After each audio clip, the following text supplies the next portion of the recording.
إن الحمد لله نحمده ونستعينه ونستغفره ونعوذ بالله من شرور أنفسنا ومن سيئات أعمالنا من يهده الله فلا مضل له ومن يضلل فلا هادي له وأشهد أن لا إله إلا الله وحده لا شريك له وأشهد أن محمدا عبده ورسوله يا أيها الذين آمنوا اتقوا الله حق تقاته ولا تموتن إلا وأنتم مسلمون يا أيها الناس اتقوا ربكم الذي خلقكم من نفس واحدة وخلق منها زوجها وبث منهما رجالا كثيرا ونساء واتقوا الله الذي تساءلون به والأرحام إن الله كان عليكم رقيبا يا أيها الذين آمنوا اتقوا الله وقولوا قولا سديدا يصلح لكم أعمالكم ويغفر لكم ذنوبكم ومن يطع الله ورسوله فقد فاز فوزا عظيما وإن خير الكلام كلام الله وخير الهدي هدي محمد صلى الله عليه وسلم وإن شر الأمور محدثاتها وكل محدثة بدعة وكل بدعة ضلالة وكل ضلالة في النار أما بعد. Donc on a expliqué hier, on a continué donc l'explication du développement de la secte des Rafida, puis on a commencé à expliquer ce qui a rapport avec la aqida des Shia al-Rafida par la suite. On a commencé à parler du point, le premier point qui est mentionné par le Cheikh Ibrahim al-Ruhayli dans son livre Al-Intisar lis-Suhb wal-Al. On a parlé de Aqidatul Bada. Aqidatul Bada, le fait qu'il croit que Allah subhanahu wa ta'ala a créé, a prédestiné quelque chose, puis après il a changé d'idée, il change d'idée, ou qu'il y a des choses qu'il ignore, et que quand les choses sont créées par la suite, il change d'idée par la suite une fois après qu'il les ait connues. Donc c'est d'attribuer une sorte d'ignorance à Allah subhanahu wa ta'ala. Et ça, il n'y a pas de doute que c'est une croyance de kufr, et la majorité des Rafida, ils croient en cette aqida, et en particulier les Rafida, on va expliquer pourquoi ils croient en cette aqida, d'où ça vient, et pourquoi ils ont attribué cette aqida à Allah subhanahu wa ta'ala, pourquoi ils croient en ça. En réalité, ça vient, ou ça retourne au fait que ces gens-là ont une aqida déviée par rapport à leur imam. Ils attribuent à leur imam l'infaillibilité et l'omniscience. Donc, étant donné qu'ils ont attribué à leurs imams l'infaillibilité et l'omniscience, s'ils retrouvent dans les paroles de leurs imams des choses que leurs imams ont mentionnées, ou des choses qu'ils ont expliquées, ou ils disent qu'il y a des choses qui vont se produire dans l'avenir, et puis que ces choses-là ne se produisent pas, eh bien, ils explique ça en disant que Allah subhanahu wa ta'ala a changé d'idée quand il a vu qu'il y avait quelque chose de mieux à faire par la suite. Donc ça c'est une des raisons. Et une autre raison aussi, c'est qu'ils croient que leurs imams, leurs 12 imams ont été choisis de manière divine. Et que Allah subhanahu wa ta'ala les avait choisis depuis toujours, comme pour être les imams et pour être les responsables des musulmans comme eux ils le croient. Et que c'est une décision divine, donc ça veut dire que pour eux, lorsqu'un des imams a un fils, et c'est lui automatiquement qui doit être le successeur de cet imam, c'est lui automatiquement qui doit, après sa mort, être le successeur et être l'imam de cette époque. Qu'est-ce qui est arrivé, c'est qu'à certaines époques, il y a eu un imam, par exemple, c'était Ja'far al-Sadiq, ils prétendent que c'était un de leurs imams, et ils disent que à son époque il avait deux fils. Il avait un fils qui s'appelait Ismaïl et un autre fils qui s'appelait, si je ne me trompe pas, Moussa al-Kazim. Donc en principe ça devait être Ismaïl qui allait être l'imam, puisque c'était lui le plus vieux, c'était lui le premier fils. Donc c'était lui qui devait être l'imam qui devait succéder son père. Sauf que il est mort avant la mort de son père. Ismaïl est mort avant la mort de son père. Donc eux ils ont dit que à partir de ce moment-là, ça devait être Moussa al-Kazim qui devenait l'imam par la suite. Mais ça veut dire selon eux que Allah subhanahu wa ta'ala a changé d'idée. Hein. Au début, il voulait que ce soit Ismaïl l'imam, puis il a changé d'idée, il a décidé que ce soit Moussa qui soit l'imam. Moussa ibn Ja'far al-Kadhim. Donc ça c'est comment ils ont affirmé à Allah subhanahu wa ta'ala l'ignorance. Ça c'est un exemple pour justifier ou pour expliquer leur croyance en leurs 12 imams. Et c'est de là en fait que vient la séparation chez les Shia entre les Ismaélites et les Ithna Ashriya. C'est-à-dire à partir de leur 6e imam qui était Ja'far al-Sadiq, hein, qui est né en 83 Hijri et qui est mort en 148. Hein, ils disent que le 7e imam qui devait être Ismaïl, eux ils l'ont pas, ils ont dit que étant donné qu'il est mort avant, c'était plus lui l'imam. Tandis que les Ismaélites ont dit, nous on le considère quand même comme étant l'imam qu'on doit suivre. Donc pour eux l'imam qu'ils ont suivi après Ja'far al-Sadiq, c'était Ismaïl, son fils. Et les Shia Ithna Ashriya, hein, eux ils ont suivi Moussa al-Kadhim, et c'est de là qu'ils se sont séparés, ils sont devenus 2 sectes, alors qu'à l'origine ils étaient une seule et même secte. D'accord? Donc ça c'est une des séparations qui s'est produite dans l'histoire des Shia, hein, et qui a vu naître, donc on a vu naître par la suite ces différences entre leurs imams. Donc tout ça, pour expliquer toutes ces contradictions-là, c'est là qu'ils ont inventé cette croyance qu'ils appellent Al-Bada. On en a parlé un petit peu hier, on va continuer en mentionnant des paroles de leurs imams à ce sujet-là pour montrer à quel point ils n'ont pas de gêne ni de honte lorsqu'ils parlent d'Allah subhanahu wa ta'ala, de lui affirmer ou de lui attribuer des attributs d'imperfection et d'ignorance et de faiblesse.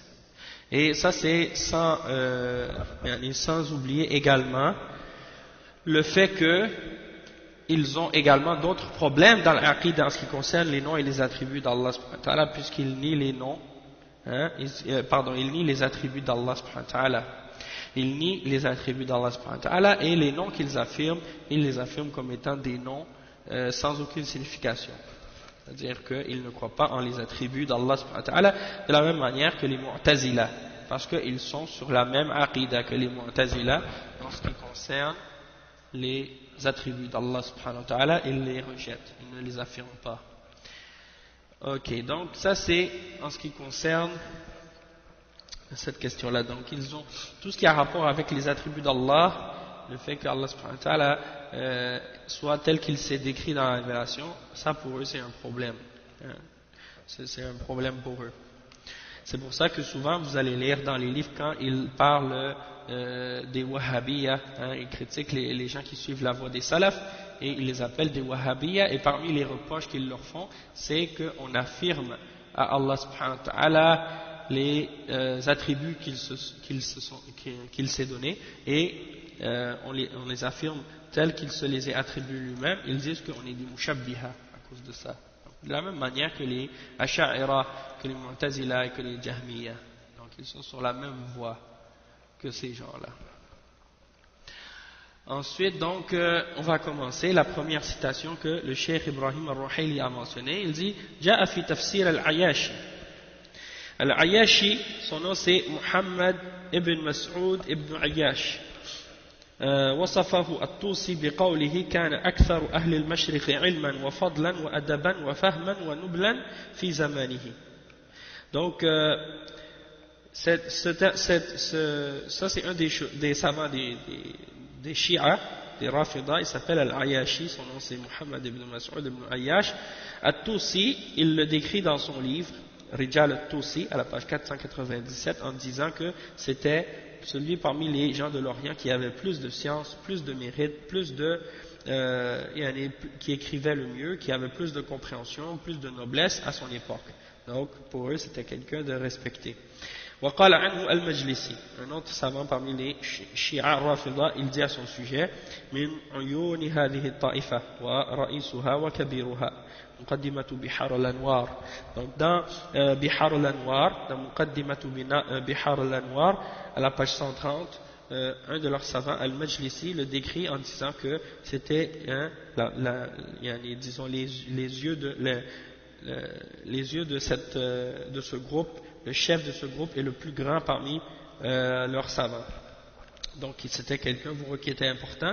Et At-Tabatabai, il dit dans son tafsir aussi, Inna min ahsani ma ورثناه من ذلك أي علم التفسير كتاب التفسير المنسوب إلى شيخنا العياشي. Donc At-Tabatabai, il mentionne que qu'est-ce qui a été hérité comme tafsir, comme science du tafsir, parmi les livres de tafsir, c'est qu'est-ce qui a été attribué à leur cheikh Al-Ayashi. Et ça c'est dans l'introduction du tafsir Al-Ayashi. Donc ça indique que Al-Ayashi, cet individu-là, il est reconnu parmi les chiites comme étant une référence dans le tafsir chez les Rafidah, chez les chiites. Pour eux c'est considéré comme une référence. Et justement à ce sujet-là, Cheikh Rabi' Hafizahullah, Cheikh Rabi' ibn Hadi al-Madkhali, dans son livre Al-Intisar al-Kitab al-Aziz al-Jabbar, il dit justement, il cite des paroles de ce soi-disant Al-Ayashi, donc le tafsir, pour montrer l'égarement des Rafidah. Donc ça c'est pour dire que c'est quelqu'un qui est connu et reconnu parmi leurs savants.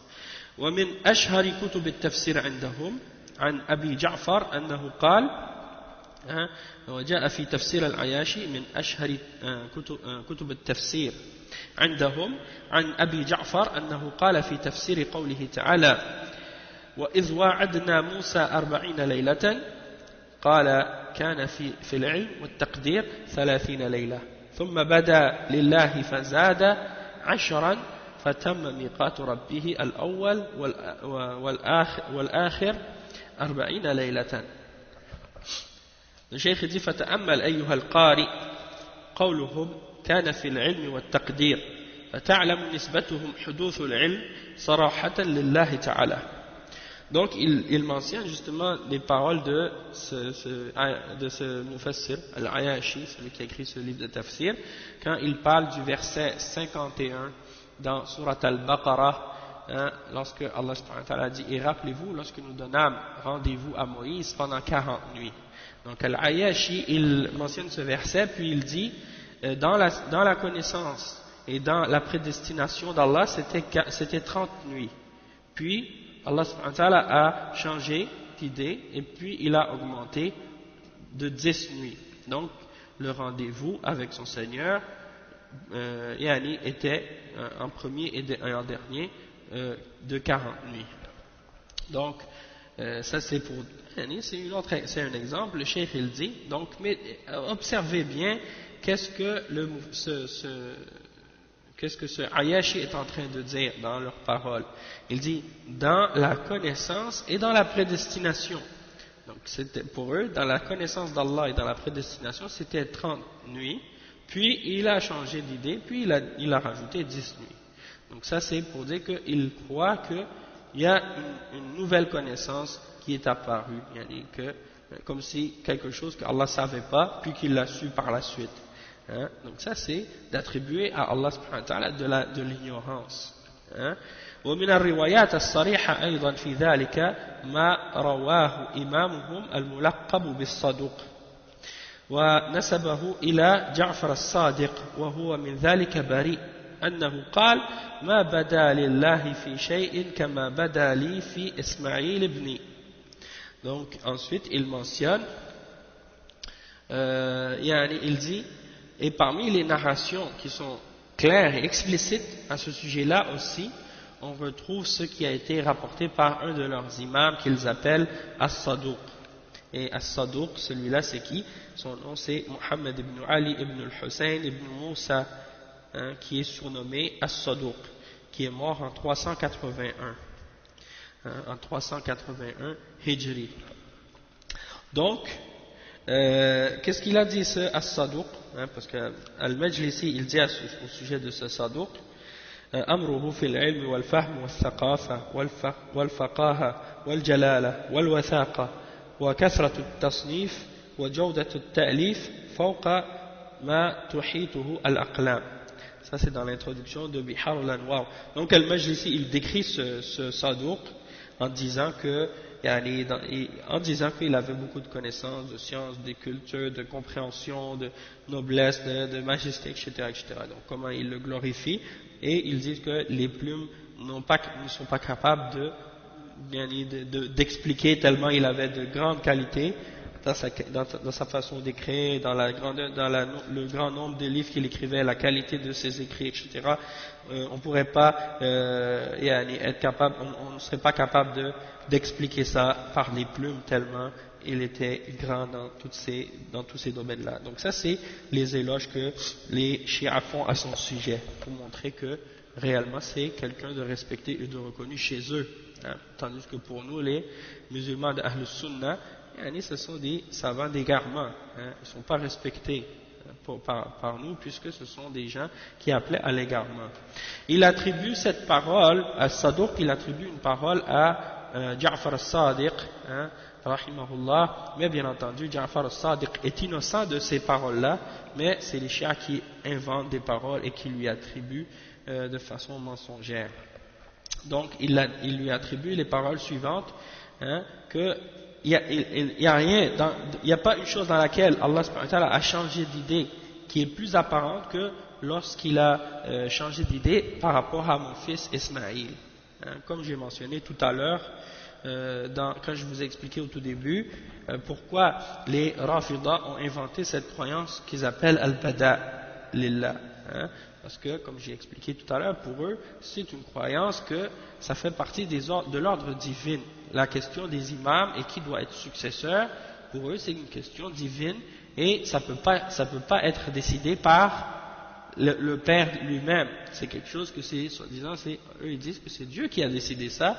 Et donc, si Allah avait donné ce fils Ismaïl à Ja'far al-Sadiq, donc c'était lui qui devait être l'imam. Et du fait qu'il est mort avant son père, donc pour eux ça c'est un problème. Ils n'arrivent pas à l'expliquer selon la aqida des Rafidah. Alors étant donné qu'ils n'arrivent pas à l'expliquer logiquement, eh bien ils ont préféré accuser Allah subhanahu wa ta'ala d'ignorance et plutôt que de remettre en question leur fausse croyance. Hein? Allah al-Musta'an. Donc ensuite de ça, il y a d'autres citations, comme la citation suivante. Donc pour expliquer cette parole de Ja'far al-Sadiq, al-Saduq il dit dans l'explication de cette parole qui est dans Kamal al-Din wa Tamam al-Ni'ma, il dit ensuite dans son tafsir, ou dans l'explication de cette parole, يقول ما ظهر لله أمر كما ظهر له في إسماعيل ابني إذ اخترمه في حياتي. Ça c'est dans le même livre, Kamal al-Din wa Tamam al-Ni'ma, il dit donc l'explication de la parole de Ja'far al-Sadiq, ça veut dire que Allah n'a pas fait paraître qu'il a changé d'idée de façon plus apparente que dans le fait qu'il a fait mourir son fils Ismaïl durant sa vie à lui. Donc ça c'est pour montrer que, pour affirmer ou expliquer leur croyance en Al-Bada. كما دلت هذه الروايات في كتبهم على نسبة الجهل لله وقد دلت على ذلك أقوال علمائهم المتقدمين والمعاصرين. Et donc ces narrations-là indiquent, hein, comme on le retrouve dans leurs livres, qu'ils affirment l'ignorance à Allah subhanahu wa ta'ala, qu'ils croient que Allah est ignorant des conséquences et des choses qui se produisent. Il le sait uniquement une fois que ces choses-là se sont produites. Hein, et ça c'est grave, ça c'est kufr, hein, de croire ça. Et comme c'est indiqué également dans les paroles de leurs savants anciens et contemporains. Ensuite, il mentionne les paroles d'un de leurs shuyukh qui s'appelle Muhammad ibn al-Hassan al-Tusi, qui est mort en 460 Hijri. Il dit يقول الطوسي الملقب عنده بشيخ الطائفة معللا ما جاء في كتبهم من الروايات التي وقتت خروج المهدي عندهم ثم افتضاح كذبهم بعدم خروجه في الزمن الذي حددوه. فالوجه في هذه الأخبار أن تقول إن صحت أنه لا يمتنع أن يكون الله تعالى قد وقت هذا الأمر في الأوقات التي ذكرت أو في الأوقات التي ذكرت فلما تجدد ما تجدد وتغيرت المصلحة واقتضت تأخيره إلى وقت آخر وكذلك فيما بعد إلى وقت آخر وكذلك فيما بعد. Donc il dit que At-Tusi qu'ils appellent eux Cheikh al-Ta'ifa, c'est-à-dire le cheikh du groupe, comme c'est mentionné par Al-Hilli dans son livre Rijal al-Hilli. Il dit à propos de At-Tusi, Muhammad ibn al-Hussein At-Tusi, il dit Cheikh al-Imamiyya, donc pour eux c'est le cheikh des Rafidah. Ra'is al-Ta'ifa, Jalil al-Qadr, Azim al-Manzila. Donc il dit c'est le cheikh du groupe, celui qui avait une grande capacité, un haut niveau, il est pour eux quelqu'un de fiable, de sadouk, quelqu'un qui connaissait les informations et les narrateurs et qui avait soi-disant du fiqh. Donc qu'est-ce qu'ils disent à propos de cette parole de At-Tusi? Ils disent qu'il a expliqué qu'est-ce qui a été écrit dans leurs livres, et les narrations qui ont été mentionnées à ce sujet-là, comme j'avais mentionné hier, les paroles de il dit Abu Abdullah, il a dit Ma'uzimallahu bimithli al-bada'. Ça c'est des narrations qui sont attribuées à leurs imams, qu'on ne peut pas respecter Allah par quelque chose de mieux que par al-bada', le fait qu'il change d'idée ou des choses de ce genre, ou qu'il a de l'ignorance. Donc le cheikh il mentionne les paroles de At-Tusi à ce sujet-là. Il essaie d'expliquer les narrations qu'on retrouve à ce sujet-là dans leurs livres. Parce qu'à un moment donné, ils ont essayé de mentionner à quelle époque ou à quelle date va sortir le Mahdi, selon eux. Puis, ils avaient mentionné que le Mahdi allait sortir à une certaine époque. Puis, lorsque cette époque-là est arrivée, on a compris qu'ils avaient menti, puisque le Mahdi n'était pas sorti encore à l'époque qu'ils avaient mentionné. Et puisqu'ils sont supposés connaître tout et d'être omniscients, donc ils ont utilisé cette aqidah qu'ils ont de al-bada pour justifier ou expliquer le fait que leur information ne s'est pas produite, la chose qu'ils avaient mentionnée ne s'était pas produite, c'est-à-dire la sortie du Mahdi. Donc il dit dans son livre qui s'appelle Al-Ghayba, At-Tusi, il dit dans son livre qui s'appelle Al-Ghayba, une des façons d'expliquer cette contradiction-là dans le fait que la sortie du Mahdi ne s'est pas produite à la date prévue, si ces informations-là sont authentiques, il dit, c'est de dire que c'est possible, ou il n'y a rien qui empêche le fait que Allah subhanahu wa ta'ala avait déterminé cette époque-là ou ce moment-là pour la sortie du Mahdi à une époque bien précise, telle que c'était mentionné, puis que quelque chose s'est produit, puis que la maslaha elle a changé, l'intérêt ou le bienfait a changé, puis ça a eu comme implication que la date a dû être reculée à une autre date, ou à quelques moments plus tard. Donc que Allah subhanahu wa ta'ala a changé d'idée à ce sujet-là. Donc ça c'est une de leurs citations à ce sujet-là qui est mentionnée dans leur livre Al-Ghayba à la page 263. يقول الطوسي أيضا مصرحا بما هو أظهر من هذا في نسبته الجهل لله تعالى الله عن ذلك il dit, At-Tusi encore une fois, de façon encore plus explicite, hein, il affirme et il attribue à Allah subhanahu wa ta'ala l'ignorance, que Allah subhanahu wa ta'ala soit exalté et purifié de tous ces mensonges. Il dit وذكر سيدنا المرتضي قدس الله روحه, ça c'est leur, qu'est-ce qu'ils disent eux, وجها آخر في ذلك في البداء وهو أن قال يمكن حمل ذلك على حقيقته بأن يقال بدا بمعنى أنه ظهر له من الأمر ما لم يكن ظاهرا له وبدا له من النهي ما لم يكن ظاهرا له لأنه قبل وجود الأمر والنهي لا يكونان ظاهرين مدركين وإنما يعلم أنه يأمر وينهى في المستقبل أو يؤمر وينهى في المستقبل أما كونه آمرا وناهيا فلا يصح أن يعلمه إلا إذا وجد الأمر والنهي وجرى ذلك مجرى الوجهين المذكورين في قوله تعالى ولنبلونكم حتى نعلم المجاهدين منكم بأن تحمله على أن المراد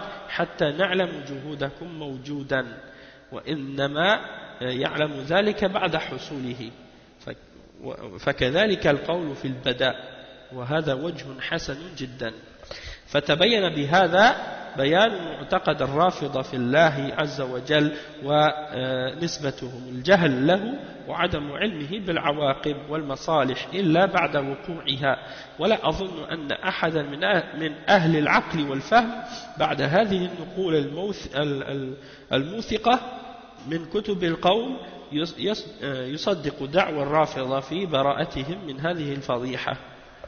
Donc, il cite cette parole encore une fois de leur imam At-Tusi, qui est tiré de Majma' al-Bahrain, un livre qu'ils ont écrit qui s'appelle Majma' al-Bahrain, écrit par At-Tarihi, dans le volume 1 à la page 47. Il dit, et وذكر سيدنا, il dit notre maître Al-Murtada ou Al-Murtadi a mentionné une autre explication de cette croyance en Al-Bada, et c'est de dire qu'il est possible de prendre cet événement ou cette explication, cette affaire-là, par exemple le fait que, par exemple, le Mahdi ne soit pas sorti tel que prévu, ou bien, comme on a dit tout à l'heure, l'exemple du fait que le fils de Ja'far as-Sadiq, Ismaïl, soit mort durant la vie de son père, hein, il dit qu'on peut le prendre dans le sens apparent en disant que quelque chose lui est apparu, c'est-à-dire Allah subhanahu wa ta'ala, quelque chose lui est apparu par la suite qui ne lui était pas apparu auparavant, c'est-à-dire il a vu quelque chose qu'il n'avait pas vu auparavant, qu'il n'avait pas prévu auparavant, hein. Ou bien il a considéré quelque chose comme une interdiction qui ne lui avait pas été apparente au début, hein, parce qu'avant son existence, avant l'existence de l'ordre ou de l'interdiction, ces choses-là ne peuvent pas être apparentes ou comprises, hein, ou comprises correctement. C'est uniquement après qu'elles se soient, hein, c'est des choses qui sont dans l'avenir et on ne peut les connaître, hein, que dans l'avenir. Donc il dit amma kawnuhu amiran wa nahiyan fala yasihhu an ya'lamahu illa ba'du. Donc le fait que Allah subhanahu wa ta'ala ordonne ou interdit, c'est pas correct de dire qu'il le sache excepté après que ces choses-là soient créées, qu'elles existent, hein, que l'ordre et l'interdiction existent. Donc Allah al-Musta'an, ça c'est des exemples. Puis il essaie de justifier cette idée-là en mentionnant un verset du Coran, le verset 31 dans Surat Muhammad, hein, le verset 31 dans Surat Muhammad qui dit nous vous éprouverons certes afin de distinguer ceux d'entre vous qui luttent pour la cause d'Allah et qui endurent afin d'éprouver et de faire apparaître vos nouvelles. Donc eux, ils se basent ils essaient de justifier ça par ce verset-là. Et ils le prennent, on le prend dans le sens que, jusqu'à ce que Allah subhanahu wa ta'ala sache vos efforts et lorsqu'elles sont présentes. Hein, et pourquoi? Parce qu'il sait uniquement ces choses-là après qu'elles se sont produites. Et ça, c'est la parole de Al-Bada. et c'est un point de vue qui est très bon. Hein. Et bien entendu, c'est totalement faux, puisque Allah subhanahu wa ta'ala, on sait qu'il sait tout éternellement et qu'il savait avant même que les choses existent, avant même de les avoir créées, hein, et il les a écrits 50 000 ans avant leur création.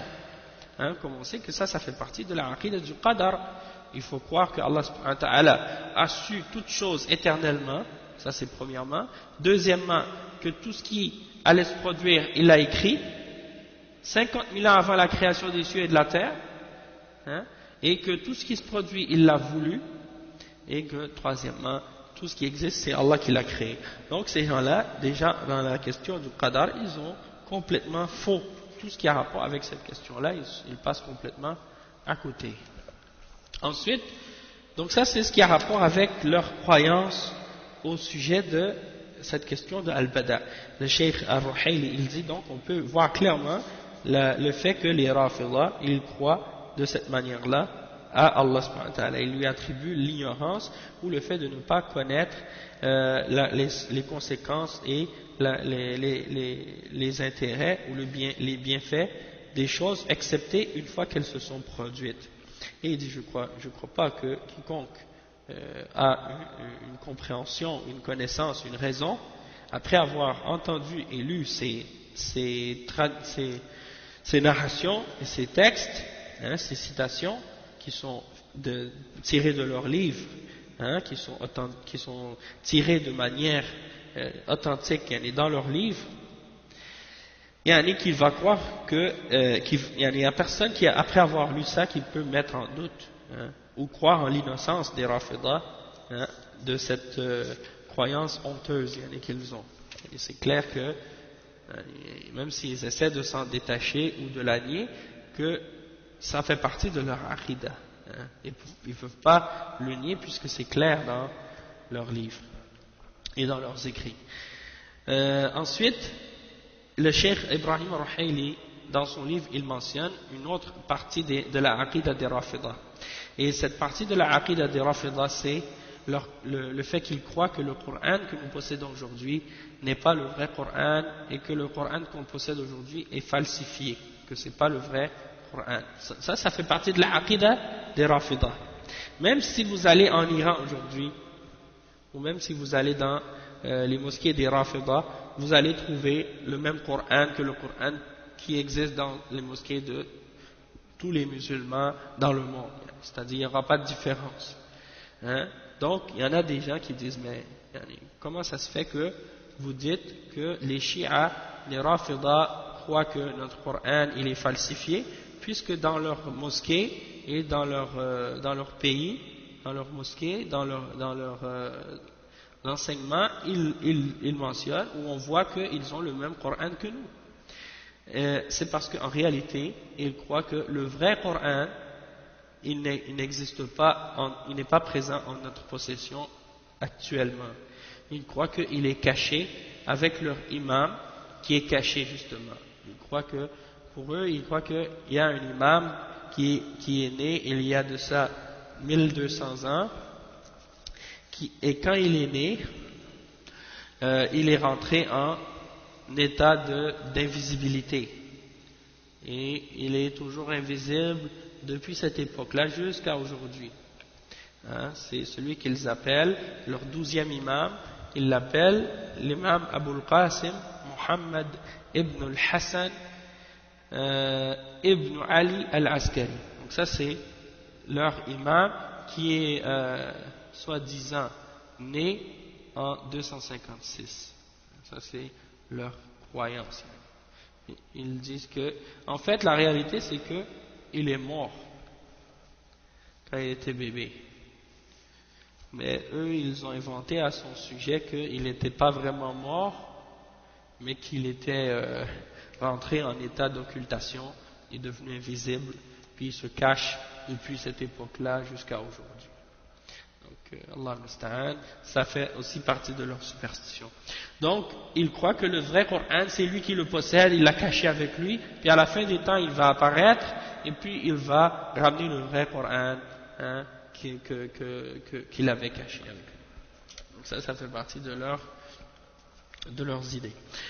Donc le Cheikh Ibrahim al-Ruhaili, il dit عقيدة تحريف القرآن عند الرافضة. يعتقد الرافضة أن القرآن الكريم الموجود اليوم بين دفتي المصحف محرف ومبدل، وأن هذا المصحف لا يمثل إلا جزءا يسيرا من القرآن المنزل على النبي صلى الله عليه وسلم، وأن الذي حرف القرآن هم الصحابة، وذلك بحذف فضائحهم الواردة في القرآن وفضائل علي رضي الله عنه وآل البيت التي جاءت منصوصا عليها في القرآن الكريم. وقد دل على اعتقاد هذه العقيدة الفاسدة روايات كثيرة امتلأت بها كتبهم المشهورة والموثوقة عندهم منها. يعني là il va mentionner différentes citations. Donc le cheikh il dit que les Rafida ils croient que le Coran qui est présent actuellement, qui est dans le mushaf, dans les masahif qu'on lit aujourd'hui, que ce mushaf il est falsifié puis il est changé, que c'est pas le vrai. Et donc ils disent que le mushaf qu'on possède actuellement n'est qu'une petite partie du vrai Coran qui a été descendu ou révélé sur le prophète Muhammad sallallahu alayhi wa sallam, et ils prétendent que ceux qui ont déformé le Coran ou falsifié le Coran, ce sont les Sahaba, Allah al-Musta'an. Et ils disent que les Sahaba, qu'est-ce qu'ils ont fait? Ils disent qu'ils ont enlevé toutes les choses honteuses qui étaient mentionnées dans le Coran, soi-disant qu'ils avaient fait. C'est-à-dire que les Shia, les Rafida prétendent que les Sahaba avaient fait des choses mauvaises ou des choses honteuses qui étaient mentionnées dans le Coran, alors les Sahaba les ont enlevés. Et tous les mérites de Ali et de Ahlul Bayt, la famille du prophète sallallahu alayhi wa sallam, ils les ont enlevés également, puis ils disent qu'elles étaient toutes mentionnées textuellement dans le Coran. Donc ça c'est la prétention des Shia Rafida, et cette idée-là, cette aqidah-là qu'ils ont au sujet du Coran, cette fausse croyance, elle est mentionnée dans plein de leurs livres et dans plein de citations de leurs livres célèbres et qu'ils considèrent eux comme étant des livres fiables dans leur religion. Et parmi les exemples de ces versets et de ces choses-là qu'ils ont dans leurs livres, ils ont inventé des versets même qu'on retrouve dans certains de leurs livres justement. Oui, c'est ça. Comme par exemple, juste pour vous citer des exemples, qu'est-ce qui est mentionné dans certains de leurs tafsirs.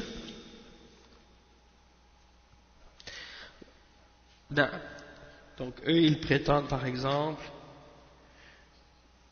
qu'il y a un verset ils disent qu'il y a un verset dans Surat An-Nisa, le verset 166, et ils ont ajouté Ali là-dedans. Lakin Allah yashhadu bima unzila ilayka fi Ali anzalahu bi'ilmihi wal malaikatu yashhadu.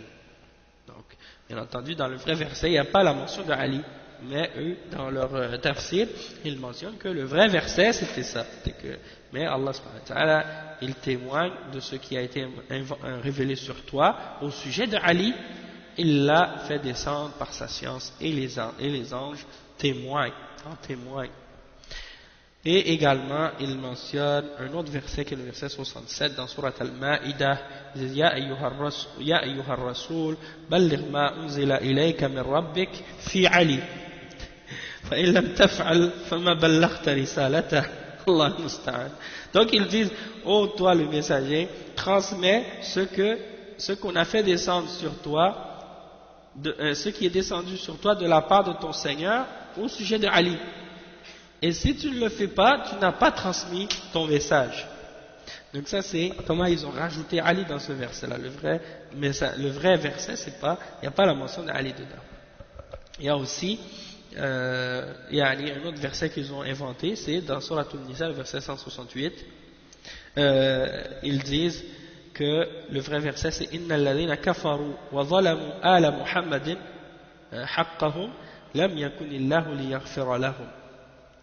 Et ceux qui ont mécru et qui ont fait de l'injustice à la famille de Muhammad sallallahu alayhi wa sallam dans leurs droits, Allah ne leur pardonnera pas. Hein. Et il y a plein d'exemples comme ça de versets qui sont rajoutés, que eux ils prétendent, il y en a qui sont des versets qui sont soi-disant rajoutés. Et ça on le retrouve dans le tafsir de Ali Ibrahim Al-Qummi. Tafsir de Ali Ibrahim Al-Qummi. C'est un de leurs tafsirs. Et donc il y a plein d'exemples comme ça, des exemples qui sont mentionnés. Et là, ça c'est tiré j'ai un autre livre justement qui parle uniquement de ce sujet-là, c'est Al-Shi'atul Isna Ashriya wa Tahrif al-Qur'an. C'est-à-dire les Shi'a des 12, ce qu'on appelle les duodécimains, comme ils le traduisent en latin, les 12 imams, ceux qui croient aux 12 imams, et la déformation du Coran. Ça c'est écrit par Mohammed Abdurrahman As-Saif. Et le livre au complet, il fait environ, disons, 140 pages environ. Donc c'est un petit livre qui explique la croyance des Rafida au sujet du Coran. Donc le cheikh il fait un petit résumé de ça, on ne va pas tout lire ce qui est dans le livre, mais c'est juste je voulais vous donner des exemples. Donc parmi les exemples des citations à ce sujet-là, il y a les exemples suivants.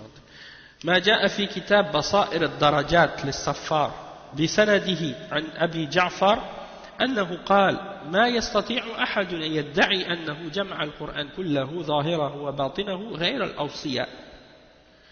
وعنه أيضا ما من أحد من الناس يقول إنه جمع القرآن كله كما أنزل الله إلا كذاب وما جمعه وما حفظه كما أنزل إلا علي ابن أبي طالب والأئمة من بعده.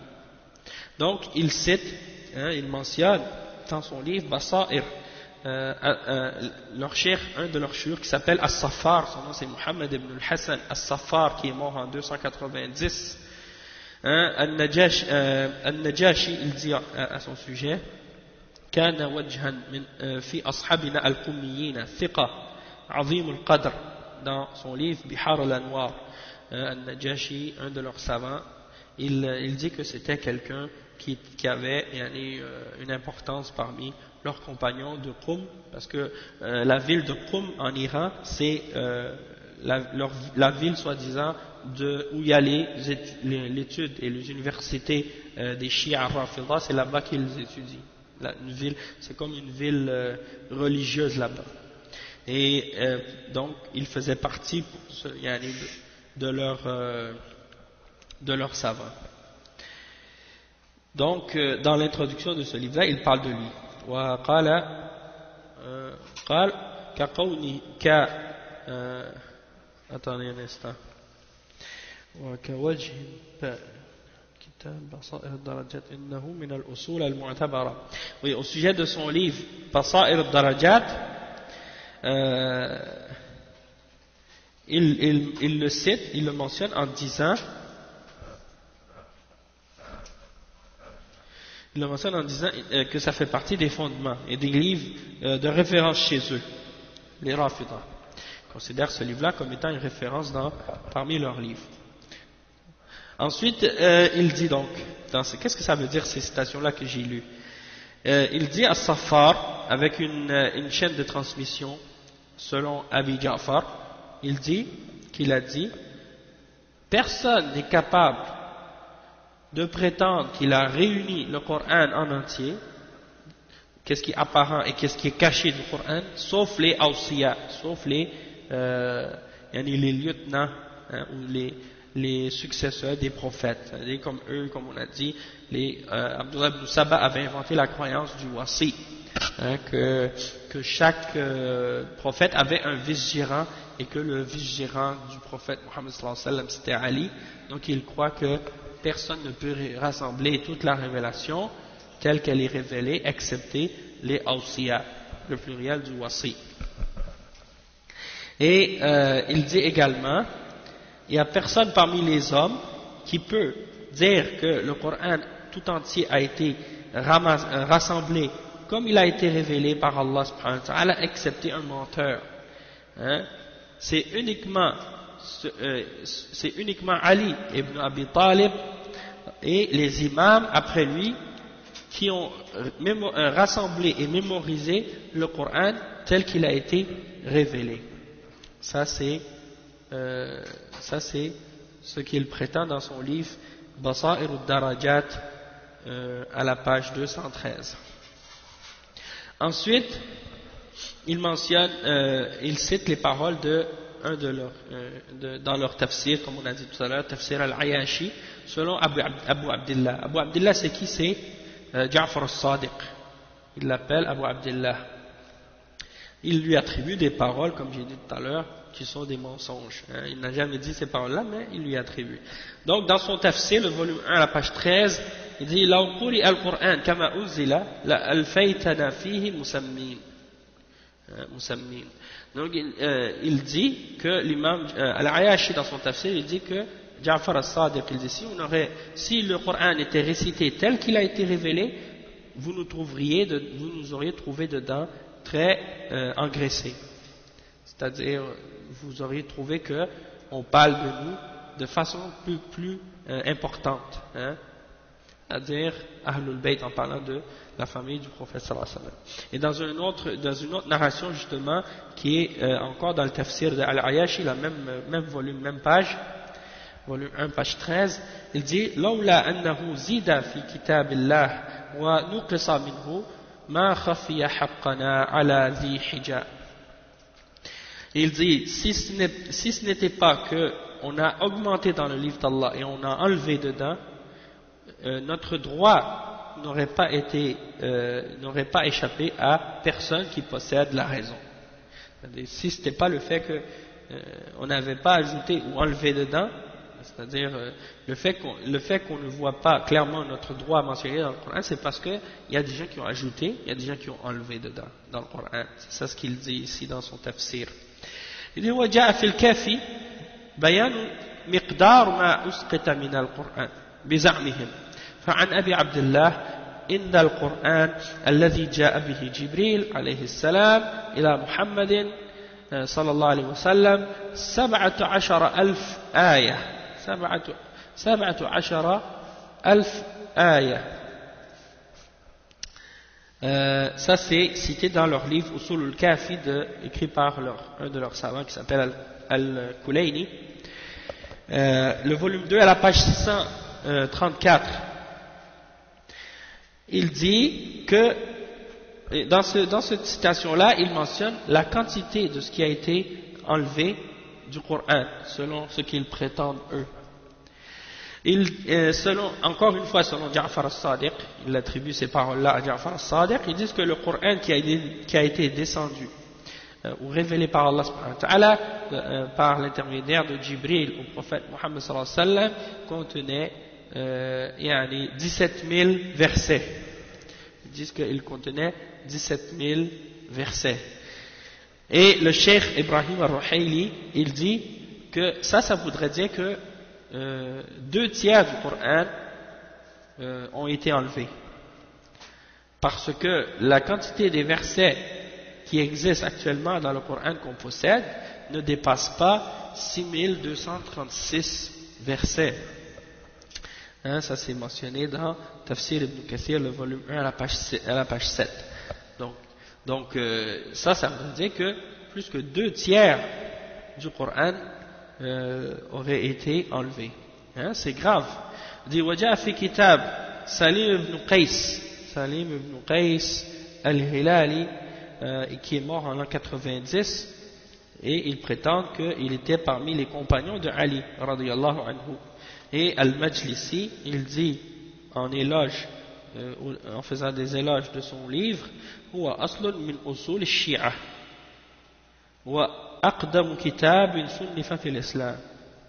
C'est un des fondements il dit au sujet de son livre, le livre de Salim ibn Qais, c'est un des fondements parmi les fondements des Shia, et c'est un des plus anciens livres qui a été écrit dans l'islam.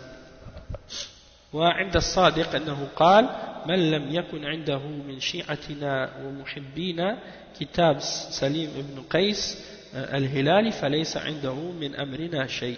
Muqaddimatu Bihar al-Anwar.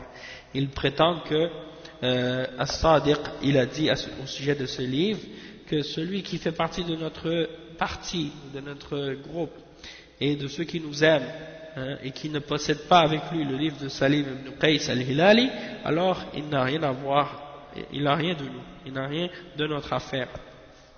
Ça c'est mentionné dans Bihar al-Anwar. Ça c'est juste pour mentionner l'importance que ce livre-là a chez les Shi'a al-Rafida. Il dit alladhi yusamma عندهم أبجد الشيعة. يعني pour eux c'est le livre de référence pour les Shi'a. Il dit إن الأحزاب تعدل سورة البقرة والنور 60 و100 آية والحجرات 60 آية والحجر 90 آية.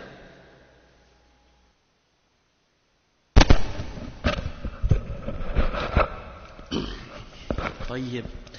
Donc il dit dans ce livre, Surat al-Ahzab, ils disent qu'elle équivaut à Surat al-Baqarah. La vraie Surat al-Ahzab telle qu'elle est dans leur livre à eux, elle équivaut à Surat al-Baqarah. Et pour eux, Surat al-Nur, la vraie, elle a 160 versets. Et Surat al-Hujurat, pour eux, elle possède 60 versets. Et Al-Hijr, pour eux, possède 90 versets. Ça, c'est dans le livre mentionné dans le livre de Salim ibn Qays. Hein? Donc ça, c'est pour montrer à quel point ces gens-là sont déviés. Et na'am. Donc, ça, c'est à ce sujet-là. Puis ensuite, il mentionne un autre exemple. Il dit والروايات في كتب الرافضة المصرحة بتحريف القرآن كثيرة جدا وإنما سقط هنا أمثلة يعني يستدل بها وقد أخبر عن استفاضتها وتواترها عندهم كبار علمائهم ومحققيهم. يقول المفيد إن الأخبار جاءت مستفيضة عن أئمة الهدى من آل محمد صلى الله عليه وسلم باختلاف القرآن وما أحدثه بعض الظالمين فيه من الحذف والنقصان. Donc ça c'est mentionné dans leur livre Awa'il al-Maqalat, écrit par un de leurs cheikhs qui s'appelle Al-Mufid. Il dit dans ce livre que parce que le cheikh Ibrahim al-Ruhayl dit les narrations qui mentionnent que le Coran a été falsifié, elles sont très nombreuses et il a donné quelques exemples seulement. Sinon, dans leur livre, on peut trouver plein de paroles qui mentionnent que cette idée-là, c'est quelque chose qui est mentionné par tawatur, c'est-à-dire que c'est quelque chose qui fait partie des connaissances irréfutables ou des choses qui sont rapporté par un très grand nombre à un tel point que personne ne peut nier ça selon eux, et ça c'est rapporté par leurs plus grands savants et leurs plus grands vérificateurs, comme c'est mentionné par Al-Mufid, comme on a dit dans son livre Awa'il al-Maqalat à la page 91. Il dit que les informations qui sont mentionnées, qui nous sont parvenues, sont très nombreuses de la part des imams de la guidance et de la famille de Muhammad sallallahu alayhi wa sallam au sujet du fait que le Coran il est divergent, c'est-à-dire qu'il y a beaucoup de différences entre le vrai Coran et le Coran actuel, et de ce qui a été inventé de la part de certains injustes, et du fait qu'ils ont enlevé et diminué du vrai Coran comme ils le prétendent eux. ويقول هشام البحراني أحد كبار مفسريهم يعلم أن الحق الذي لا محيص عنه بحسب الأخبار المتواترة الآتية وغيرها أن هذا القرآن الذي في أيدينا قد وقع فيه بعد رسول الله صلى الله عليه وسلم شيء من التغييرات أو من التغيرات وأسقط الذين جمعوه بعده كثيرا من الكلمات والآيات. ويقول أيضا وعندي في وضوح صحة هذا القول أي تحريف القرآن بعد تتبع الأخبار وتفحص الآثار بحيث يمكن الحكم بكونه من ضروريات مذهب التشيع وأنه من أكبر مقاصد الخلافة. Donc il dit ici,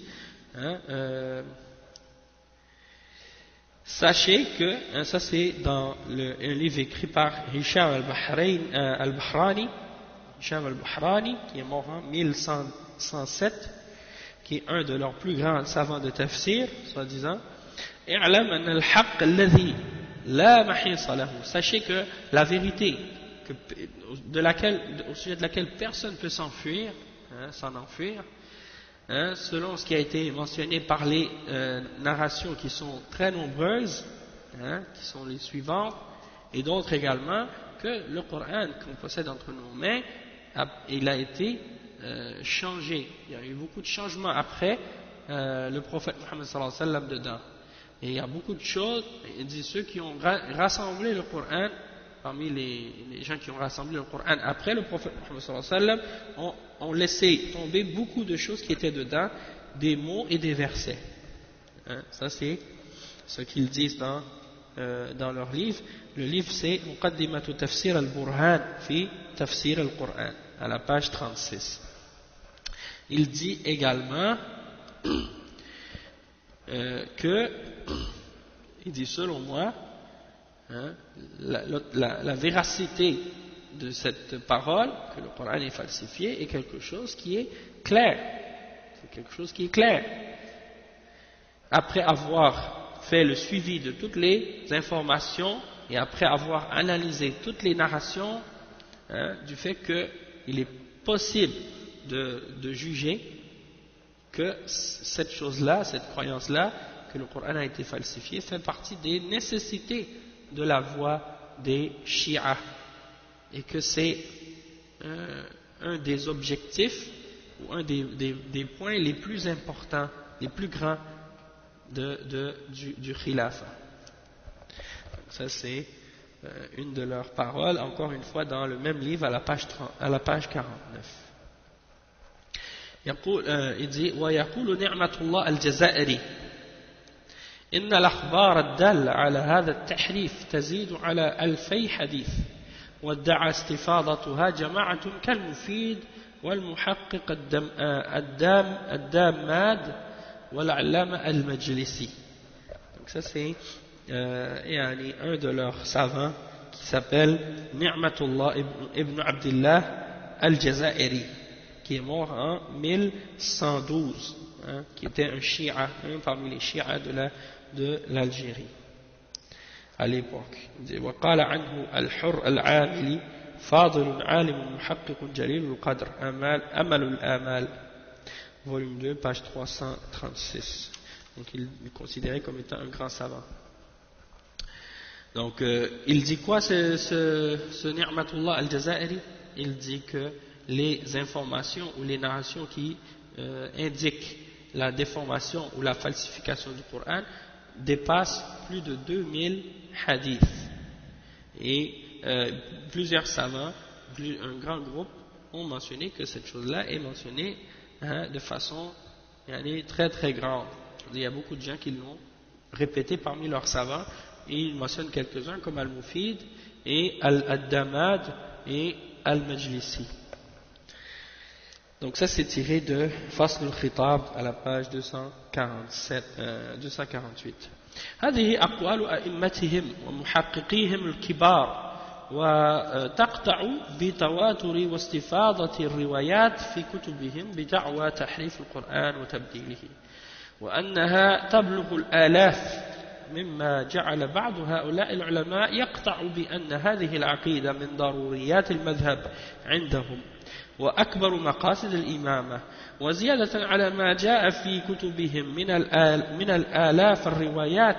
آلاف الروايات الدالة على دعوة تحريف القرآن فإن أقوال علمائهم ومنظريهم وأهل الاجتهاد فيهم جاءت مؤكدة لتلك العقيدة الفاسدة ولعل المقام هنا لا يتسع لنقل كلامهم هنا وإنما أذكر من نقل إجماعهم على ذلك من كبار علمائهم.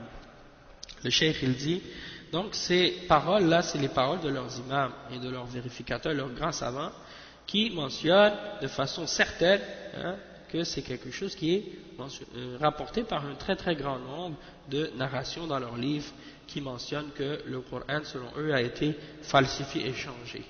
Et que ça atteint même la quantité de milliers de narrations.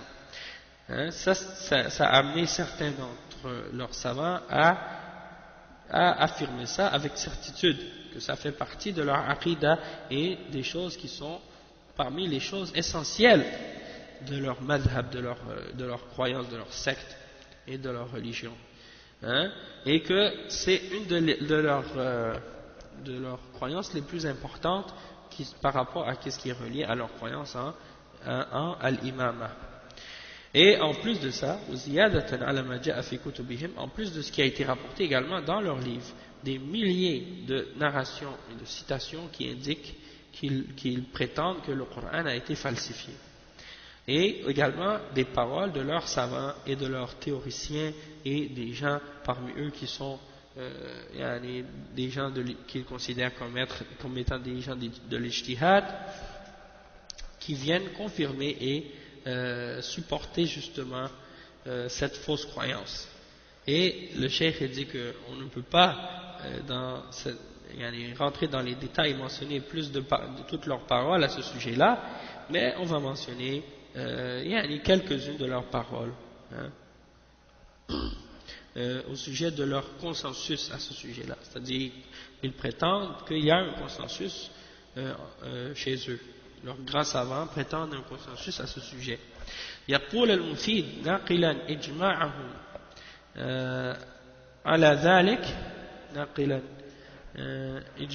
على ذلك وخلافهم لسائر فرق الأمة في هذه العقيدة، واتفقوا أي الإمامية أن أئمة الضلال خالفوا في كثير من تأليف القرآن وعدلوا فيه عن موجب التنزيل وسنة النبي صلى الله عليه وسلم. وأجمعت المعتزلة والخوارج والمرجئة وأصحاب الحديث على خلاف الإمامية في جميع ما عددناه. Il dit que Al-Mufid, il rapporte l'ijma' de leurs savants à ce sujet-là et leur contradiction avec toutes les autres sectes de la Ummah dans cette croyance qu'ils ont. Il dit que les Shia Rafida al-Imamiyya, ils sont tous d'accord que les imams de l'égarement, ils parlent des Sahaba, bien entendu, quand ils disent ça, ils ont contredit dans beaucoup de choses dans le rassemblement du Coran. وعدلوا فيه عن موجب التنزيل. Ils ont dévié, selon eux, dans les obligations de ce qui a été révélé et dans la sunna du prophète Mohammed sallallahu alayhi wa sallam. Et il dit que toutes les sectes contredisent notre groupe, les Shia Rafida, à ce sujet-là, dans tout ce qu'on a mentionné, dans tout ce qu'on a énuméré. Et il cite parmi ceux qui les ont contredits les Mu'tazila, les Khawarij, les Murji'a et les gens du Hadith. Ensuite, et ça c'est mentionné dans Awa'il al-Maqalat à la page 49.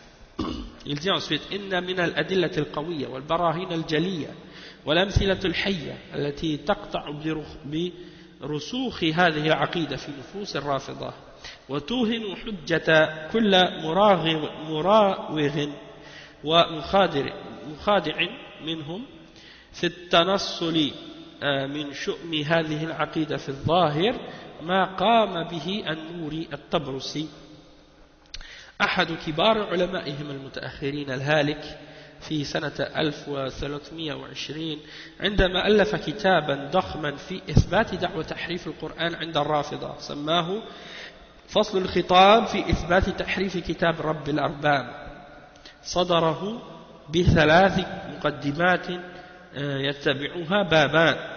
الأول في الأدلة على تحريف القرآن بزعمه، والثاني في الرد على القائلين بصحة القرآن من الأمة.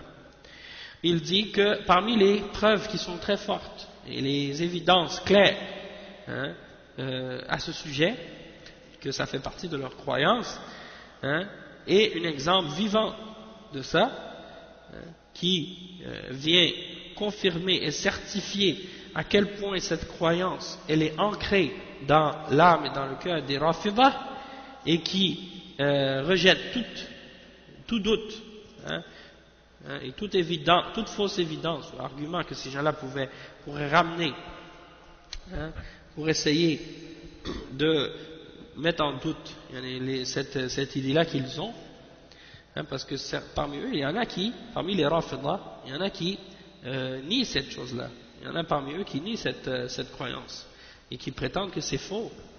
Et c'est juste en apparence qu'ils le nient parce que la réalité c'est que ça fait partie de leur croyance qu'ils doivent cacher la réalité de leur croyances qui sont contraires à l'islam. Ils appellent ça at-taqiyya et ça on va en parler plus tard.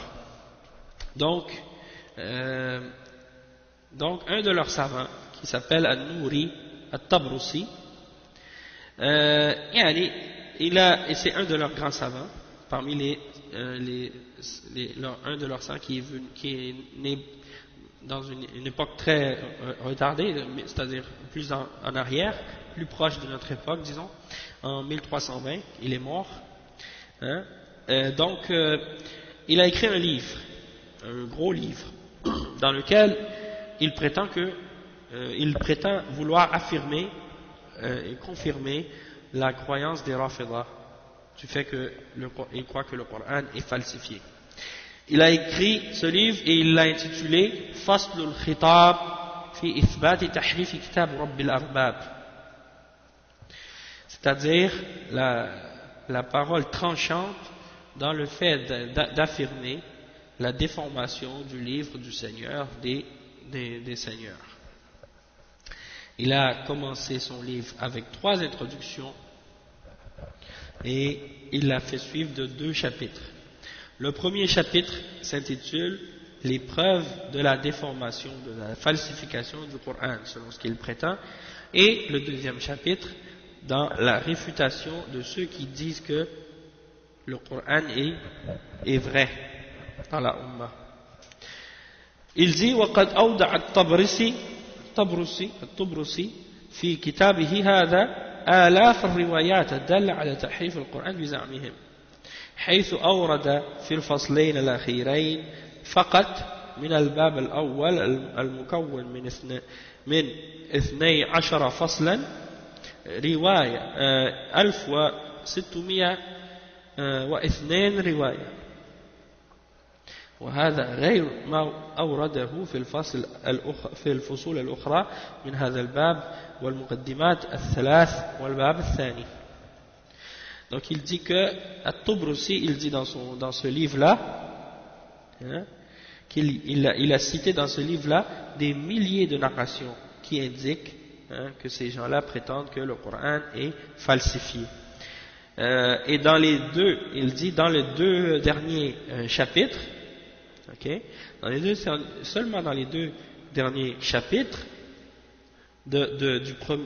ou bien dans les deux dernières sections du chapitre 1 plutôt, qui est composé de 12 parties, il mentionne 1602 narrations. Et ça c'est sans compter qu'est-ce qui est rapporté dans les autres parties du livre et sans compter également qu'est-ce qui est rapporté dans les autres chapitres et les trois introductions et le deuxième chapitre qu'on a mentionné tout à l'heure. Donc ça c'est pour montrer à quel point ils ont beaucoup de narrations à ce sujet-là et que c'est une croyance qui est bien connue et bien propagée dans leurs livres. وقال معتذرا عن قلة ما جمعه الله المستعان ونحن نذكر منها ما يصدق به دعواهم مع قلة البضاعة. Subhanallah. Donc il s'excuse du petit nombre de ce qu'il a pu rassembler, c'est-à-dire que il a rassemblé tous ces milliers de narrations, puis il s'excuse d'en avoir rassemblé si peu. Comme si on voulait dire, il voulait en rassembler plus que ça. Et c'est qui ce Tubrusi? Son nom c'est Hussein ibn Muhammad Taqiyuddin al-Nouri al-Tubrusi. Et un de leurs savants qui s'appelle Agha Bazrak al-Tuhrani, il dit à son sujet: إمام أئمة الحديث والرجال في الأعصار المتأخرة من أعظم علماء الشيعة وكبار رجال الإسلام في هذا القرن، وكان آية من آيات الله العجيبة كمنت فيه مواهب غريبة وملكات شريفة أهلته لأن يعد من الطليعة من علماء الشيعة. ترك شيخنا آثارا هاما قلما رأت عين الزمان نظيرها في حسن النظم وجودة التأليف، وكفى بها كرامة له. نقباء البشر volume 2 page 544 545 et 549. Donc c'est ça, il le glorifie, il dit que c'est un de leurs grands savants, etc. Donc c'est juste pour mentionner que c'est pas n'importe qui parmi les Shia. Pour eux, il est considéré comme étant un de leurs grands savants de cette époque-là, c'est-à-dire 1320, il est mort en 1320 Hijri. Donc il s'excuse de ça, il dit وَنَحْنُ نَذْكُرُ مِنْهَا مَا يَصْدُقُ بِهِ دَعْوَاهُ مَعَ قِلَّةِ الْبَضَاعَةِ. On mentionne ce qui peut être mentionné pour justifier leurs prétentions avec le peu de ce qu'on a pu mentionner, la petite quantité de ce qu'on a pu mentionner dans son livre Fasl al-Khitab, la page 249. وقال موثقا هذه الروايات واعلم أن تلك الأخبار المنقولة من الكتب المعتبرة التي عليها معول أصحابنا في إثبات الأحكام الشرعية والآثار النبوية. Donc à la page 249 de ce livre-là encore, il confirme, il essaie d'authentifier ou de mentionner la véracité des narrations qui sont mentionnées dans ce livre. Il dit que toutes ces informations et ces narrations-là sont tirées des livres qui sont des références pour eux, considérés comme étant des livres de référence pour eux, et que tous les grands savants de leur groupe, ils s'y réfèrent pour confirmer les règles de la charia et les narrations prophétiques. Donc il se réfère donc en voulant dire que ce ne sont pas n'importe quelles narrations qui sont mentionnées dans ce livre-là, ce sont les narrations respectées chez les Rafidah. وقد قرر الطبرسي في كتابه هذا في بحث مستفيض وتتبع دقيق لأقوال علمائهم مدعما بحثه بالنقول الموثقة أن القول بتحريف القرآن وتغييره واعتقاد نقصه وتبديله هي عقيدة أجلة علمائهم ومحققيهم الذين هم قدوتهم في الدين ومحل الثقة منهم فيه. Donc il mentionne en citant un grand nombre de narrations et en faisant un suivi très précis de toutes les paroles de leurs ulama, en alimentant sa recherche de plein de citations confirmées et authentiques de leurs livres, avec des références et tout, que la parole ou la croyance du fait qu'il croit que le Coran a été falsifié ou changé, et on a enlevé ou changé des choses dedans, c'est la croyance de leurs plus grands savants et de leurs plus grands vérificateurs, ceux qui sont pour eux des modèles et des références dans la religion, et des gens en qui ils ont confiance parmi eux. وقال بعد أن سرد حشدا هائلا من أسماء علمائهم القائلين بالتحريف استغرقت 5 صفحات من كتابه ومن جميع ما ذكرنا ونقلنا بتتبع القاصر يمكن دعوى الشهرة العظيمة بين المتقدمين وانحصار المخالفين فيهم بأشخاص معينين يأتي ذكرهم. Donc il dit, après avoir mentionné une grande liste de leurs savants, de noms de leurs savants qui disent ou qui croient que qui ont mentionné le fait qu'ils croient que le Coran est falsifié, hein, et ça c'est une citation ou une énumération des noms de leurs savants qui dure pendant 5 pages de son livre, hein, c'est-à-dire de la page 35 à la page de la page 30 à 35, donc pendant 5 pages de son livre. Il dit à la suite, et de tout ce qu'on a mentionné et de tout ce qu'on a cité après ma courte la courte recherche que j'ai pu faire, hein, malgré tous les noms qu'il a mentionnés, il a mentionné 5 pages, mais il considère encore que c'est pas assez, hein, il dit on peut arriver à la conclusion que c'est une prétention qui est célèbre, hein, c'est une célèbre, hein, prétention, c'est-à-dire que cette idée que le Coran est falsifié, c'est quelque chose qui est connu, qui est célèbre, une croyance populaire, qui a été reconnue par les anciens, et c'est uniquement quelques individus bien précis, hein, qui ont été parmi ceux qui ont contredit ce grand nombre-là. On peut les calculer, puisqu'ils sont très peu nombreux, ceux qui ont nié cette croyance-là. Puis il a mentionné qui sont ceux-là parmi les Rafida qui ont nié cette croyance-là. Hum الصدوق والمرتضى وشيخ الطائفة الطوسي قال ولم يعرف من القدماء موافق له وذكر أنه تبعه الطبرسي صاحب كتاب المجمع البيان وقال إلى طبقته لم يعرف الخلاف صريحا إلا من هؤلاء المشايخ الأربعة.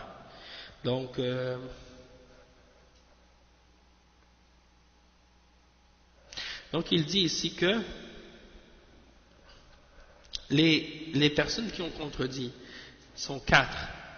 As-Saduq, Al-Murtada, Shaykh al-Ta'ifa, Tusi, ce sont ceux qui ont contredit. Et il dit que parmi les anciens, il n'y a aucun qui a été d'accord avec eux. Et parmi les anciens savants des Shia, Rafida, il n'y a personne qui a été d'accord avec eux là-dessus. Il n'y a personne qui a été d'accord sur le fait qu'ils contredisent dans l'affirmation que le Coran a été falsifié. C'est-à-dire, eux, ces 4-là, ils n'ont pas dit que le Coran a été falsifié. Et ils sont 4 seulement. Tous les autres, parmi les anciens, soi-disant, ils prétendent qu'ils n'étaient pas d'accord avec eux. Et ensuite, il mentionne l'auteur du livre Majma' al-Bayan, et il dit jusqu'à son époque à lui, on n'a pas connu personne qui a contredit de façon explicite cette croyance que le Coran est falsifié, excepté ces 4 shuyukh là. Donc selon eux, la croyance que le Coran a été falsifié, c'est quelque chose qui a été affirmé par tous leurs savants, excepté 4 d'entre eux qui sont les 4 qu'on a mentionnés. ثم اعتذر بعد ذلك عن بعض هؤلاء العلماء في عدم قولهم بتحريف القرآن بأن الذي حملهم على ذلك التقية والمداراة للمخالفين. Il dit que ensuite il a cherché des excuses pour ces 4 parmi les 4 qui ont contredit cette croyance-là. Il a cherché des excuses pour eux du fait qu'ils n'ont pas dit que le Coran était falsifié, en disant que ils n'ont pas voulu l'affirmer par taqiyya, par hypocrisie, parce qu'ils cachaient leur vraie croyance, ou bien dans le but de se protéger contre ceux qui n'étaient pas d'accord avec eux, ceux qui suivaient la voie de Ahl Sunnah et qui croient en l'authenticité du Coran tel qu'il a été révélé. وقال معتذرا عن الطوسي عما أورده في كتابه التبيان من القول بعدم التحريف ثم لا يخفى على المتأمل في كتاب التبيان أن طريقته فيه على نهاية المداراة والمماشاة مع المخالفين وهو بمكان من الغرابة ولم يكن على وجه المماشاة وبمثل ذلك ألمح في توجيه قول الطبرسي فقال بعد أن ذكر قوله لكنه اعتمد في سورة النساء على أخبار تضمنت نقصان كلمة إلى أجل مسمى من آية المتعة. وقد سبق النور الطبرسي في الاعتذار لهؤلاء العلماء نعمة الله الجزائري، حيث قال بعد أن نقل إجماع علماء الإمامية على عقيدة التحريف، نعم قد خالف فيها المرتضى والصدوق والشيخ الطبرسي، وحكوا أن ما بين دفتي هذا المصحف هو القرآن لا غير، ولم يقع فيه تحريف ولا تبديل، والظاهر أن هذا القول صدر منهم لأجل مصالح كثيرة، منها سد باب الطعن عليها بأنه إذا جاز هذا في القرآن فكيف جاز العمل بقواعده وأحكامه مع جواز لحوق التحريف لها. وسيأتي الجواب عن هذا، كيف وهؤلاء الأعلام رووا في مؤلفاتهم أخبارا كثيرة تشتمل على وقوع تلك الأمور في القرآن، وأن الآية هكذا أنزلت ثم غيرت إلى هذا. وبهذا يظهر أن القول بتحريف القرآن واعتقاد تغييره وتبديله هو محل إجماع علماء الرافضة قاطبة، كما حقق ذلك الطبرسي في فصل الخطاب، ودلت عليه النقول السابقة عن كبار علمائهم، وأنه لم يخالف في هذه العقيدة أحد من علمائهم حتى وقت تأليف فصل الخطاب إلا 4 منهم، حملهم على ذلك التقية والمداراة للمخالفين، على ما نص على ذلك الطبرسي ومن قبله نعمة الله الجزائري. Donc il dit que il a mentionné comme excuse pour At-Tusi ce qui a été mentionné dans son livre At-Tibyan, du fait qu'il a dit qu'il n'y avait pas de déformation du Coran, parce que dans son livre At-Tibyan, dans son livre, il dit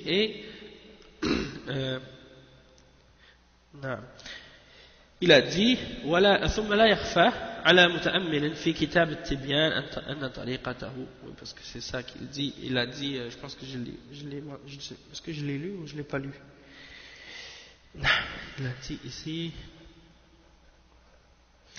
non c'est plus tard, oui c'est ça. Donc il dit il mentionne les paroles d'At-Tusi, et il cherche des excuses pour lui. Il essaie de l'excuser du fait qu'il a nié la déformation du Coran. Il dit, c'est pas quelque chose qui est ignoré ou qui échappe à celui qui observe et qui médite sur le livre At-Tibyan et à sa façon, comment il a été écrit, dans le sens que c'est un livre qui a été écrit avec Al-Mudara et Al-Mumashad Al-Mukhalifin, c'est-à-dire il a été écrit dans le but de se protéger contre les gens qui sont contre nous, et dans le but également de leur faire plaisir, de marcher dans le même sens qu'eux. Et ça c'est pas étrange. Il dit il dit c'est un peu étrange du fait que on va voir, il dit parce qu'il n'y avait pas de marcher dans le sens des gens qui nous ont contredit dedans. Il explique ça en disant que lorsqu'on regarde dans son livre, on remarque qu'il mentionne dans certaines citations, dans certains endroits, qu'il y a eu dans certains versets des changements ou des déformations de certains versets. C'est-à-dire que c'est une contradiction en fait de la part de At-Tusi dans son livre At-Tibyan, puisque il nie qu'il y a eu des déformations dans le Coran, mais à l'intérieur du livre, il mentionne des déformations. Comme par exemple, il dit par exemple, dans Surat An-Nisa, il a mentionné qu'il y a une parole qui manque. Ala akhbar tadammanat nuqsan kalimat ila ajal musamma dans Ayat al-Mut'a. Donc il dit que dans Ayat al-Mut'a, dans le verset qui parle de al-Mut'a, il dit qu'il y a une parole qui manque, et c'est jusqu'à un terme mentionné ou fixé. Donc ça veut dire qu'il nie que le Coran a été falsifié, mais il mentionne des falsifications dans le livre. Donc donc il mentionne ça en disant, ça c'est la preuve que il voulait d'une certaine façon se cacher ou faire plaisir aux gens qui nous ont contredits, mais en réalité, est-ce que c'est vraiment une contradiction du fait qu'il a mentionné des falsifications dans son livre du Coran? Ça c'est mentionné dans la page 35 dans son livre Faslul Khitab. En fait, ensuite il dit que même avant At-Tubrusi, dans son livre Faslul Khitab, il y a d'autres savants parmi les chiites qui ont cherché des excuses pour lui et pour les quatre qui ont nié la falsification du Coran, comme Ni'matullah al-Jazairi, après avoir mentionné le consensus des savants chiites Rafida au sujet de la croyance en la falsification, le fait que le Coran est falsifié. Ils disent oui, il y a certains de nos savants comme Al-Murtada et Al-Saduq et Sheikh At-Tubrusi qui ont mentionné que ce qui est dans les deux couvercles du Mus'haf c'est le Coran et rien d'autre, et qu'il n'y a pas eu de date de falsification ou de changement. Et il dit que qu'est-ce qu'on peut dire à ce sujet-là, c'est qu'en apparence cette parole a été dite de leur part dans le but de certains intérêts ou pour satisfaire certains bienfaits ou certains intérêts. Premièrement, c'est pour fermer la porte aux accusations et aux critiques contre cette croyance, parce qu'ils disent que si on prétend que c'est permis qu'il y ait des falsifications dans le Coran, alors comment dans ce cas-là on pourrait agir selon les règles du Coran, et comment serait-il possible, s'il y a des falsifications dans le Coran, de continuer à l'appliquer dans ses règles, etc. Donc il dit, puis la réponse à ça, elle va venir plus tard, dans ce qu'on va mentionner plus tard. Ça c'est ce qu'il dit. Puis après il dit, donc كيف وهؤلاء الأعلام رووا في مؤلفاتهم أخبارا كثيرة تشتمل على وقوع تلك الأمور في القرآن. Comment on pourrait douter du fait qu'ils croyaient en la falsification du Coran, alors que ces mêmes savants-là qui nient la falsification en apparence mentionnent plusieurs exemples ou plusieurs citations qui comprennent ou qui impliquent qu'il y a eu des changements dans le Coran, et que le verset, par exemple, dans certaines citations, ils disent, ou dans certains endroits dans leur livre, ils disent, le verset était révélé de telle façon, puis il a été changé par la suite. Donc, comment ils peuvent nier la falsification du Coran, alors que dans leur livre, dans certains endroits de leur livre eux-mêmes, ils mentionnent des falsifications. Et ça c'est cité dans leur livre Al-Anwar al-Nu'maniyah de leur cheikh, leur savant qui s'appelle Ni'matullah al-Jazairi. Le livre s'appelle Al-Anwar al-Nu'maniyah, le volume 2 à la page 358 et 359. Ensuite il dit, ainsi on peut voir que cette croyance du fait qu'il croit que le Coran a été falsifié et qu'il croit que le Coran a été changé, c'est quelque chose qui est cru et qui a un consensus des Rafida, de tous les ulama, de tous les savants Rafida à ce sujet-là. Il n'y en a aucun d'entre eux qui ont divergé, comme ça a été vérifié par At-Tubrusi dans son livre Faslul Khitab, et comme ça a été indiqué par plusieurs citations qu'on a mentionnées précédemment de leurs grands savants.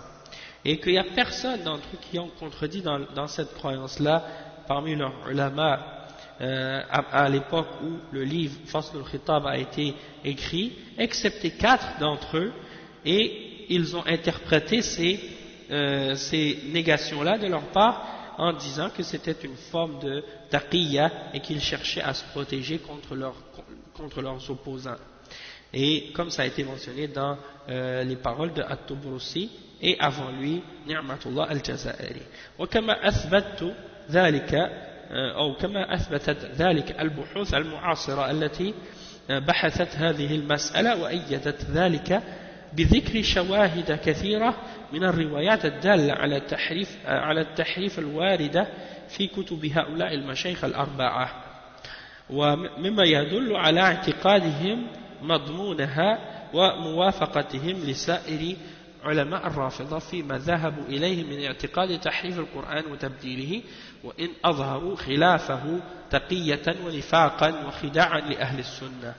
Donc, comme il a dit, il y a des recherches contemporaines qui ont fait des recherches au sujet de cette question et qui confirment et qui supportent en mentionnant plein de témoignages et d'exemples de narrations qui indiquent qu'il croit qu'il y a eu des déformations qui se sont produites dans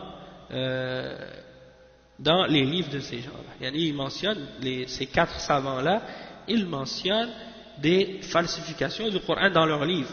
Et parmi les livres parmi les livres qui ont été écrits par des shuyukh à notre époque, qui prouvent ces choses-là dans leurs livres, il y a le livre qui s'appelle Ash-Shi'a wal-Qur'an, qui est écrit par le Cheikh Ihsan Ilahi Zahir, et également le livre qui s'appelle Bazlul Majhoud fi Isbati Mushabahati Rafidatu lil Yahoud, le Cheikh Abdullah Al-Jamili, le volume 1 à la page 405 et 407.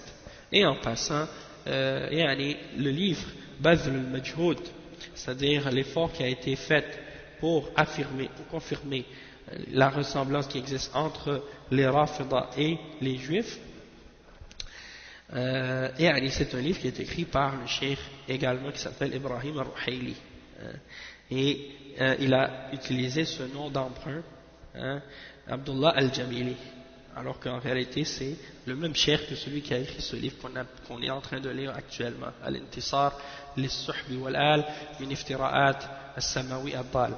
Donc il dit qu'il y a des livres qui ont prouvé dans les livres de ces 4 soi-disant savants qui rejetaient les déformations, qui rejetaient la croyance en la falsification du Coran, ils ont ramené des exemples, des paroles de ces savants-là qui mentionnent des falsifications soi-disant au Coran. Donc ça indique que ces gens-là, ces 4-là, ils étaient d'accord avec les autres savants chiites sur la question de la falsification du Coran et le fait qu'ils croient qu'il a été changé. Même si en apparence, par hypocrisie et par tromperie pour les savants de Ahl Sunnah, ils ont voulu dire le contraire et nier cette croyance-là en apparence.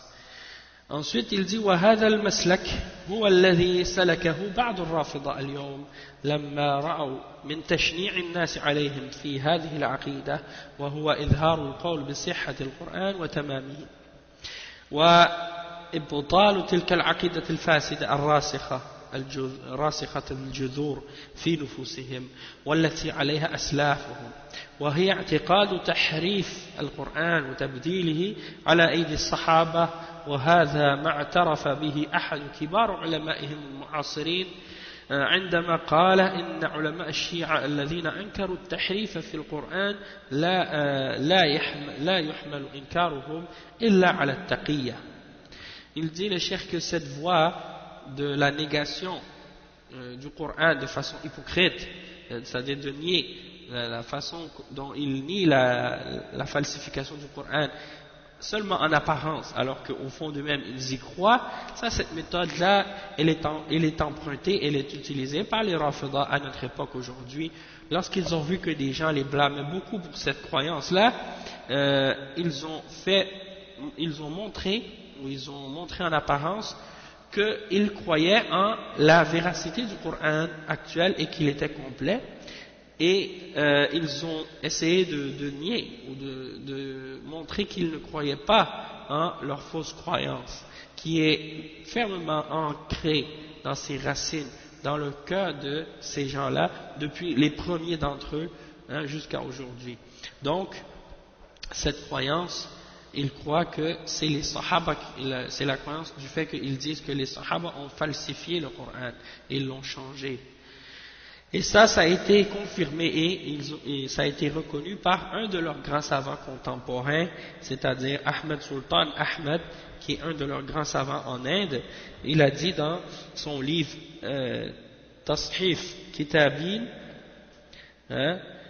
en citant d'un livre qui s'appelle Ar-Rad ala Dr Abdul Wahid Al-Wafi, écrit par Ihsan Ilahi Zahir à la page 93, il dit ce Ahmed Sultan Ahmed, un des savants chiites de l'Inde, un des savants rafida de l'Inde, il dit les ulama de Shia qui ont nié la déformation du Coran, on ne peut prendre leur négation que dans le sens de la taqiyya, c'est-à-dire eux ils utilisent le sens faux, hein, une fausse signification de at-taqiyya, c'est-à-dire de montrer le contraire de ce que tu crois aux gens de la sunna, pour leur faire croire qu'ils n'ont pas de différence entre eux et nous dans leur croyance, alors que au fond d'eux-mêmes ils savent très bien qu'ils n'ont pas la même croyance que nous et ils sont contre nous, hein, mais ils ne le montrent pas pour nous tromper, hein, par hypocrisie.